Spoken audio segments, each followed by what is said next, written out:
ਉਸ ਦਿਨ ਤਾਂ ਸਾਨੂੰ ਢਾਕਾ ਬਿਰਯਾਨੀ ਖਾਣੀ ਨਸੀਬ ਨਾ ਹੋਈ, ਤੇ ਹੁਣ ਮੈਂ ਲੱਗੀ ਹਾਂ ਘਰ ਬਣਾਉਣ। ਤੇ ਖੁੱਲਾ ਪਾਣੀ ਪਾ ਕੇ, ਜ਼ੀਰਾ ਪਾ ਕੇ, ਸਬਜ਼ ਮਿਰਚ, ਤੇਜ਼ਪਾਤ ਤੇ ਨਮਕ ਸ਼ਮਕ ਪਾ ਕੇ, ਤੇ ਮੈਂ ਚੰਗੀ ਤਰ੍ਹਾਂ ਪਾਣੀ ਨੂੰ ਉਬਾਲਿਆ, ਤੇ ਚਾਵਲ ਪਾ ਕੇ ਮੈਂ ਚੰਗੀ ਤਰ੍ਹਾਂ ਉਬਾਲੇ ਨੇ। ਦੇਖੋ ਜੀ, ਖਿਲੇ ਖਿਲੇ ਚਾਵਲ ਬਣਾ ਲਏ ਨੇ।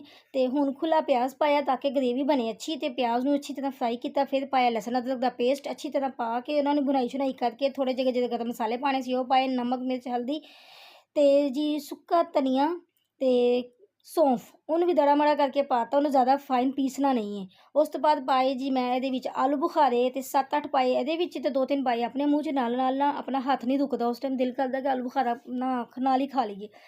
ਅੱਛਾ ਜੀ, ਫਿਰ ਜੀ ਮੈਂ ਅੱਛੀ ਤਰ੍ਹਾਂ ਭੁਨਾਈ ਕਰਕੇ ਪਾ ਦਿੱਤਾ ਉਹਦੇ ਵਿੱਚ ਮੈਂ 1.5 ਕਿਲੋ ਚਿਕਨ। ਫਿਰ ਉਹਦੀ ਅੱਛੀ ਤਰ੍ਹਾਂ ਭੁਨਾਈ ਕੀਤੀ। ਭੁਨਾਈ ਸ਼ੁਨਾਈ ਕਰਦੇ ਨਾਲ ਹੀ ਮੈਂ ਪਾਇਆ ਅੱਧਾ ਕਿਲੋ ਦਹੀਂ। ਦਹੀਂ ਵੀ ਅੱਛਾ ਵਾਲਾ ਹੋਣਾ ਚਾਹੀਦਾ ਤਾਂ ਕਿ ਉਹਦੀ ਵੀ ਗ੍ਰੇਵੀ ਅੱਛੀ ਜੀ ਤੇ ਮਜ਼ੇਦਾਰ ਜੀ ਬਣੇ।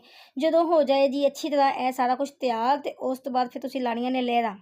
ਫਿਰ ਮੈਂ ਇੱਕ ਲਾਈ ਚਾਵਲਾਂ ਦੀ ਲੇਅਰ, ਤੇ ਇੱਕ